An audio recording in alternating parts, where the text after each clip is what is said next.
Hey guys, what's happening? Today we're going to take a little ride out to the southernmost part of St. Petersburg, the actual tip of Pinellas County, to a neighborhood called Pinellas Point. It's a pretty interesting neighborhood, some great houses down there, and it's known for what they call the pink streets. Apparently the developers back in the 1920s liked the way that this red sort of concrete street looked. There was less glare and it blended in better with the neighborhood. Over time, it kind of faded into sort of a pinkish color, and now the neighborhood's known as the Pink Streets. In fact, it's kind of so famous locally that when you look at a lot of real estate listings, if that house is in the section of Pinellas Point that is in the Pink Streets, they will make sure to say that in the listing. So it's a real selling point. So we're going to go down, take a look at a couple of houses. It's a pretty big neighborhood, so you get a big sort of range of house prices from in the low threes actually up into the 2 or 3 million. Some houses on the waterfront. So let's take a ride out to Pinellas Point.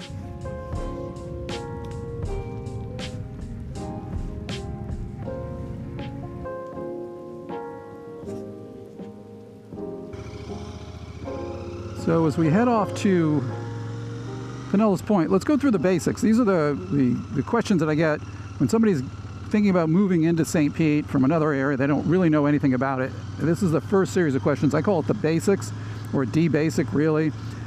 D starting for downtown. What's the proximity to downtown from Pinellas Point? You know, you're about 15 minutes on surface streets. You can go also via the interstate, but it's relatively close. So you'll certainly have access to downtown within 15 to 20 minutes. The beaches, very, very close, just a couple of short bridges away, about 15 minutes to St. Pete Beach and Pass Grill Beach, two of the nicest beaches in Pinellas County. The airports, there's two, Clearwater, which is a regional airport, about 30 minutes, and then Tampa International is going to be about 40 to 45 minutes depending on traffic. Again, mostly interstate to Tampa International Airport. Shopping, I would argue, is not, you know, this is not a walkable neighborhood. You're not going to walk to coffee shops and retail stores and stuff. There is plenty of grocery stores, Publix, supermarkets, as well as, you know, drugstores and that kind of stuff, hair salons and strip center type things. But, you know, to do like sort of a day's shopping, you know, you probably want to head downtown and park and be able to walk up and down Central Avenue, where you get lots of retail and, you know, galleries and gift shops and all that kind of stuff. The schools, you know, we show that Lakewood High, which is a B-rated school, B-rated high school, is in the school district for Pinellas Point. But depending on where you live, because it's a fairly big geographical area, there may be other school districts at play.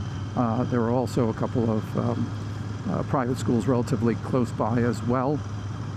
And then finally, we look at the crime stats, and this is, you know, right tucked in at the end of the peninsula here in Pinellas County, the very southern tip of St. Pete, and the crime score is low, which is really, really nice, obviously. You know, we're 3s across the board, and I think there's 1 4 in there, so it's pretty low and pretty safe down there. Obviously, you want to check this by house. There are different sections, and like I said, it's a fairly big neighborhood, so some neighborhoods may score better than others. The ones that are right on the water typically do better because people, you know, you don't typically get a lot of people passing through those neighborhoods. There's no outlets to a lot of those streets, so there's very light traffic, very few people passing through, so a relatively low crime score as well. So pretty cool neighborhood, very anxious to check it out.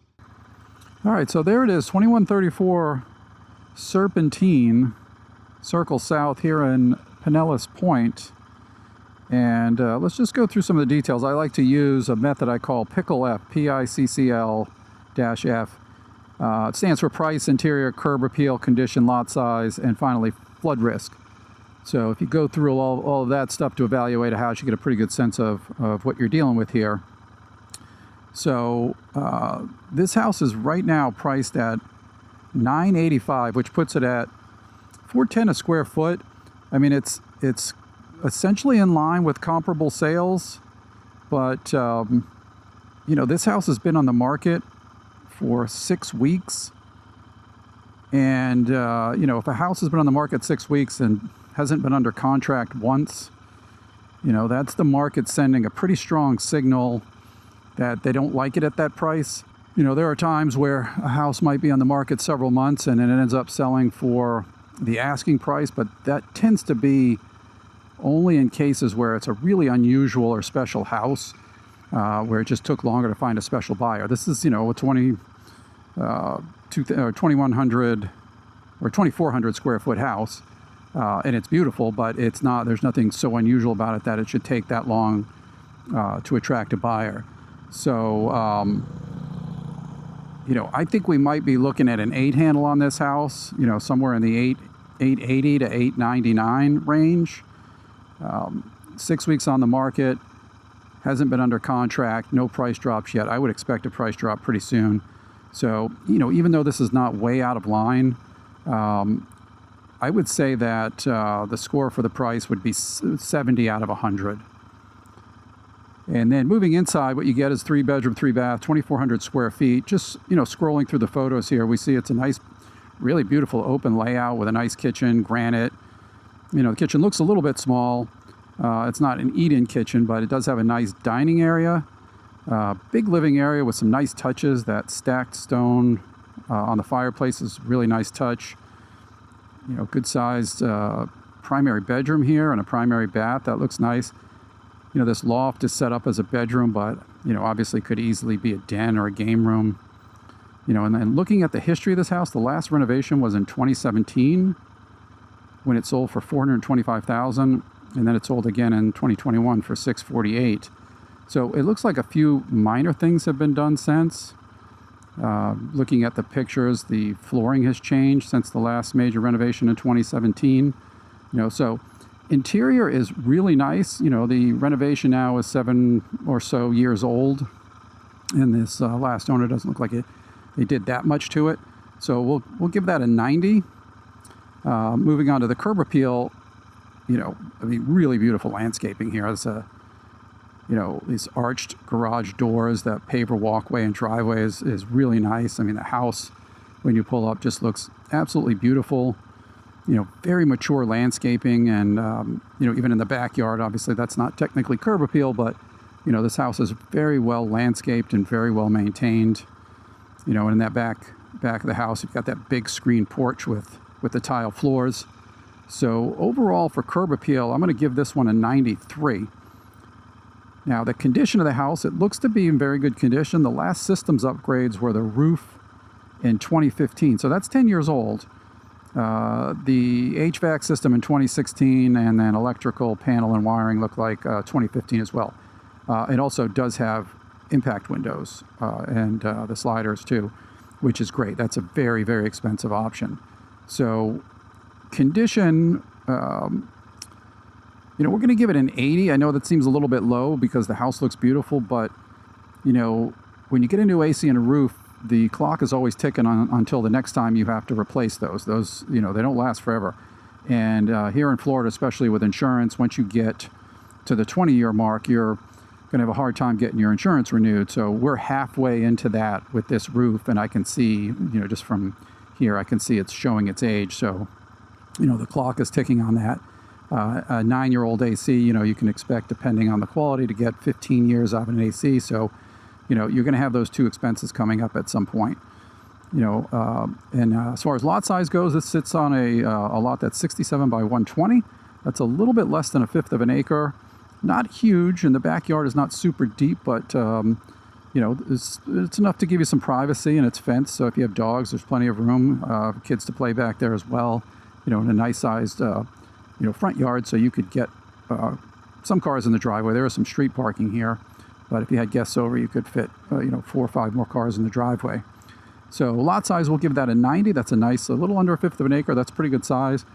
And then lastly, flood zone. We're in a flood zone X here, which is crazy because you just go around the corner. You can walk 5 minutes from here and be looking at the Sunshine Skyway Bridge. We're right at the tip of St. Pete, but there's no flood insurance required here. We're in a flood zone X, which is low risk. So we're going to give that a score of 100. So if we add all that up, the Pickle F score comes in at an 87, which in my estimation it puts it in the buy range.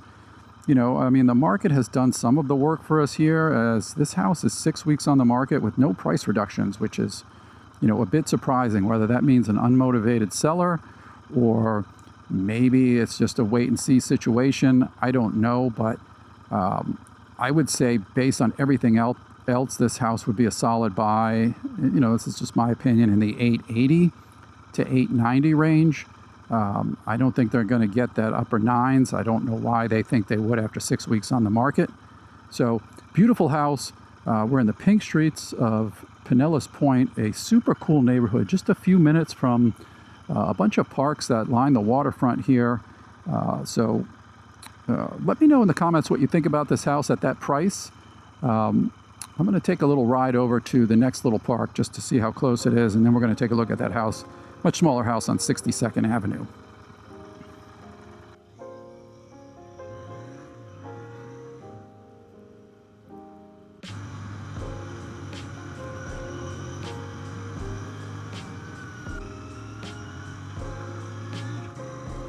So we've left the pink streets of Pinellas Point, and now we're in sort of the Pinellas Point proper. And I didn't realize it when I looked at the address, but it is on, the second house is on 62nd, and you can see that the houses are much more modest on the street. There's a lot of the, 2-1, 2-2, small 3-2s, 1,000 square feet or so.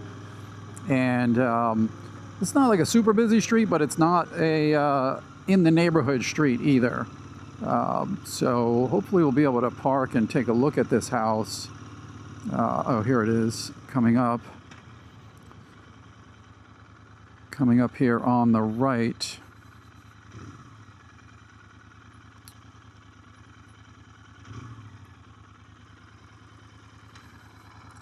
So let's get this camera spun around so you can get a better look. And you can see the street here. There's a bike lane. It's just 2 lanes with a double yellow. And I mean, there's no traffic yet, but we'll see. We'll see how much traffic there is. So, all right, so this is 644 62nd Avenue South, and it's priced right now at $345,000, which puts it at $306 a square foot. And anytime I see a home like this that's in the low 300s per square foot, it's always worth a look, because that's pretty cheap, to be honest with you. This house has had 2 price drops. It looks like it started at $365 in November, lowered to $355 a couple of weeks later, and now we're at $345. So that's, a good 5% off the original asking price.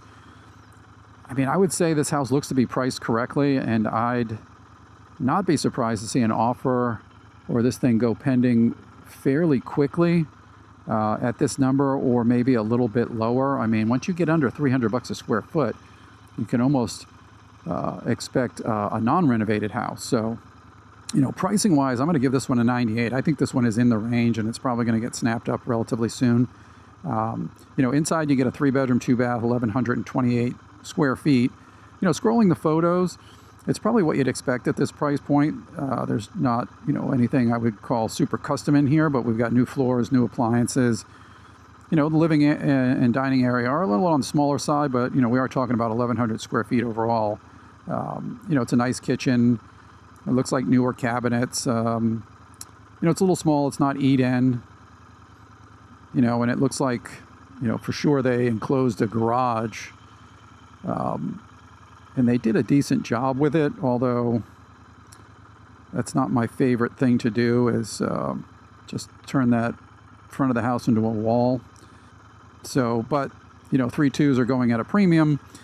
And so this house would have been a 2-1. They put a bedroom and a bathroom in that garage, but now you've got no storage, so you're going to need to get a storage shed. And I don't see, scrolling through those photos, I don't see a laundry room anywhere, which is interesting. They might not have taken a picture of it, but, typically on a remodel, that's something that you're going to want to indicate.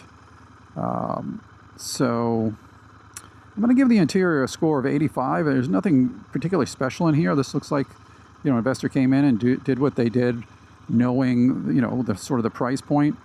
Now on curb appeal, there's precious little landscaping up front. The yard is pretty much gone. I don't know how much we're going to be able to see here. They did put a planter in front of that, what used to be the garage. I'd rather see some kind of architectural element there. framed out or something. It's just a big blank wall, and it clearly, you can see the seams from where the garage door was.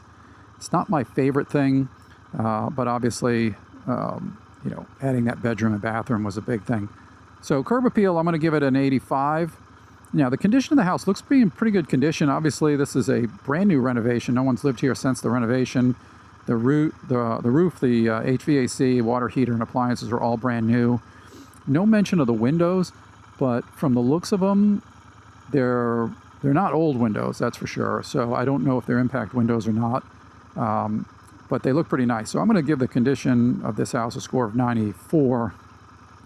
And lot size, the house sits on a lot that's 59 by 128, a bit less than 1/5 of an acre, huge backyard, even a possible addition. Certainly you could get, you get a pool back there, but you could certainly, for a few $1,000s, get a nice big storage shed, and you wouldn't have to worry about that. Might even be able to plumb it so that you could get your laundry room back there if that's something that you wanted to do. So lot size, I'm going to give it a 95. And then, of course, we are in the flood zone X500 here. This is a low-risk flood zone, and no flood insurance would be required by your mortgage company. So obviously, you can't really get better than that. We'll give that score of 100. So our Pickle F score comes in at 93, which is solidly in the buy range. So let me know what you think. This is a small 3-2 on the southern tip of St. Petersburg. I'm going to turn the camera back around because now we're starting to see a few cars go by. I thought this would have been a busier stretch of 62nd, but it's really not bad. Let me know your thoughts on this. Make a comment. Let me know what you think of this house. It is currently priced at $345, and it's a 3-2 with about 1,100 square feet, which puts it at $300 or $306 a square foot, which I would argue for a renovated house is pretty good in St. Petersburg. Pretty much anywhere, especially in a non-flood zone. Well, that's our little tour of Pinellas Point. It was two really interesting houses. If you're looking for something bigger and close to the water that's not in a flood zone, which is not an easy task in Pinellas County, you really should take a look at the Pinellas Point neighborhood, especially the Pink Streets. It's not cheap in there, but, at $400 a square foot and a 5-minute walk to the water, some of those waterfront parks, it's really a great neighborhood. And then even that second house, which is, about a mile from the first house, it's not obviously very close to the water, but it's still technically in the Pinellas Point neighborhood. You can get a 3-2, modest 1,100 and something square feet for under $350,000, which, is again still pretty good at this point here in St. Pete. So drop a comment, let me know what you thought of those two houses. And as always, I'm a realtor here in St. Petersburg, Florida. So if you're thinking about moving to St. Pete and you need some advice and some help on where to look, shoot me a text, give me a call, send me an email. I'd love to help you out. And with that, I will see you next time.